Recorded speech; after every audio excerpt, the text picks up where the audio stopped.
Hey guys, so I have come to notice the biggest nostalgia cameo bait of all time. Let me say that again. The biggest nostalgia cameo bait of all time in Star Wars has accomplished its goal for some people. And in that regard, I'm referring to the appearance of Anakin in the latest episode of Ahsoka, or episode 5 of the Ahsoka show. Now, I have to say this shocks me, because the way in which this was done was so blatantly cheap fan service that it didn't even try to add to the story or even really be relevant to the story at all.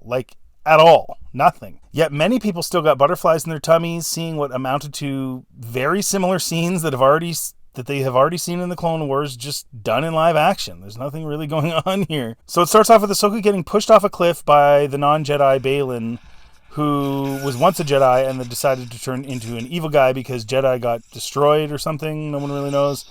Okay, but anyway, Ahsoka falls way down into the water, like, who knows, 100 feet, 200 feet, and we don't know why, we don't know if she hit a rock, or if she can swim, or anything. We just know she's gone. And then all of a sudden, 2 minutes later, this is in episode 4, this happens at the beginning of episode 5, she's in what appears to be the world between worlds in Star Wars, which was from Rebels. So she turns around and Anakin is standing there and is fresh off of committing to Palpatine episode 3 clothes. And so then it's like, is this heaven? Did Ahsoka die? What would make, that would make sense. But alas, Anakin tells Ahsoka that she has one more lesson to learn. And then, and that she must live. That's literally the lesson. She must live. This is just after Ahsoka tries very hard to live, but is defeated by Balin. Ahsoka is not suicidal. The desire to live was not a lesson she needed to learn. And it felt very shoehorned in because they couldn't think of anything else. They couldn't think of another lesson for her. So, you need to live. So then Anakin duels her, but seems to not really try very hard. And they end up in a Clone Wars scene when Ahsoka is a teenager. And I don't know, it just kind of happens. And the scene is low budget and smoky, so they don't have to actually show much other than clone troopers running around into the smoke, right? They don't have to have details because it's smoky. But this somehow got Clone Wars fans all tickly in their special place. I don't get it. Just seeing live action of basically the same scene from Clone Wars done poorly and without detail was enough for them. And then Anakin tells her it's all about living and dying. And then he busts out his red lightsaber and Vader's up. And they fight for a minute and he kicks her and she flies back into the world between worlds, or what appears to be the world between worlds. And it's like, what lesson is this? What does this lesson have to do with anything? I just saw Ahsoka and Anakin in real life human bodies. Take my money! Like, this scene has no bearing on anything. Filoni couldn't even be bothered to give you guys something that mattered. He knew that you would just bite into this rotten apple of nothing of a scene just because you saw them together, rather than writing a really cool thing with them both in it. Maybe, I could be crazy here. Now, call me crazy. There was no Anakin Force Ghost in the sequel trilogy. That would have actually been kind of cool, right? If Anakin had visited Luke or something like that, that would have made the sequel trilogy a lot better, wouldn't it? As long as, of course, they wrote it in a relevant thing, helping Luke. Maybe Anakin could have been the one to talk Luke into not being a hermit instead of Rey, right? But they didn't do that. Instead, they make Anakin in the world between worlds, and they write this completely pointless scene that has nothing to do with anything. It doesn't affect the plot of this show. It doesn't even affect the plot of this episode. It just is there. It's like half the episode, and it is completely meaningless. So he baited you, and you actually bit it, and you got reeled in. You bit into a fake fish piece of bait. It's not even real. It doesn't even matter. It has nothing to do with anything. It's really sad. And then they keep fighting in the world between worlds, and Ahsoka appears to get the upper hand and doesn't try to make the final blow, and Anakin is like, there's hope for you yet, and then he disappears. Literally, that was the lesson, just not to die and live. Ooh, that's deep. It's deep stuff, Filoni. He must have known something about Ahsoka that we sure didn't, because she has shown a very strong will to live through this show and anything else we've ever seen. So this is what they came up with.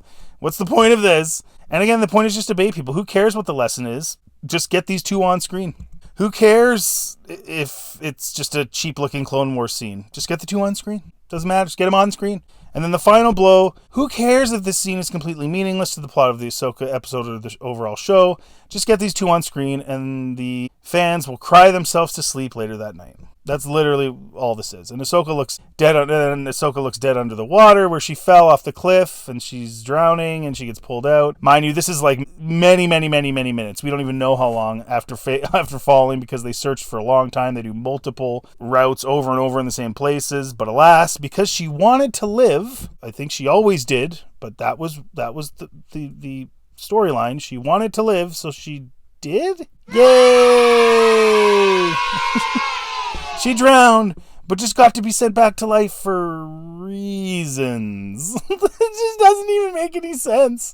I can't believe you guys got sucked into this. And then she got up, and they went about their business trying to get to Thrawn and Ezra, and the Anakin part, which was almost half the episode, blew away like a fart in the wind. It's completely pointless, had no bearing on anything, and certainly didn't mean anything to Ahsoka, who already knew this guy wasn't right and abandoned the relationship years ago. And again, she wasn't suicidal. There's nothing we can draw from those scenes with Anakin that bear any meaning or depth for her story arc or character at all. And that's what makes it the cheapest fan service Star Wars has ever done. But amazingly, it worked. It worked on a lot of people. People that watched the Clone Wars as kids have become adults who throw critical thinking to the wind if they see these characters together. Honor them by writing something great for them? Nah. Just put them on screen. Who cares if it matters, makes sense, or changes the story in any way? Just do it. And I will say this. This isn't about me or my generation being better than you. This has nothing to do with that. But the reality of it is those of us who grew up on the OT and then swallowed the PT, it's okay. It has its issues, but we swallowed it. It's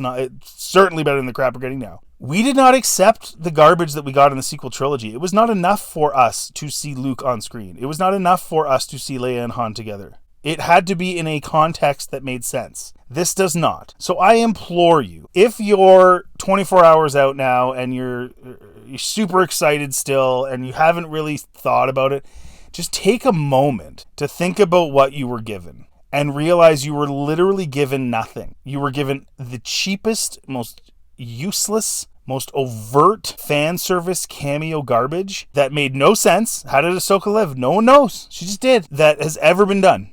Maybe in anything, maybe in any IP, I don't even know, but certainly in Star Wars. And just think about that. Think about what the scenes actually meant overall. And really think if that's acceptable to you.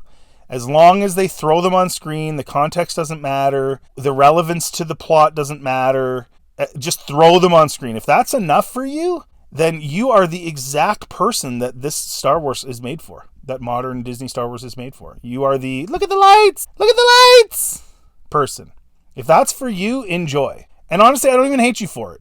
You know, that a lot of companies make a lot of money off of a lot of people that just don't care and don't think, and that's fine. But for those of you who want to be critical thinkers and actually hold the people who are selling you things accountable for the product they're giving you, really just stop and think about what they really gave you here. This was the most awful, obvious garbage fan service ever. I can't think of anything worse or overt. At least the other ones tried. At least they tried. Didn't work, but they tried. This one's just nothingness. Anyways, guys, thanks for listening. Check out any of my other Star Wars content. If you like this video, if you like some of my other content, please like and subscribe. It really helps the channel. And have a really, really, really good day.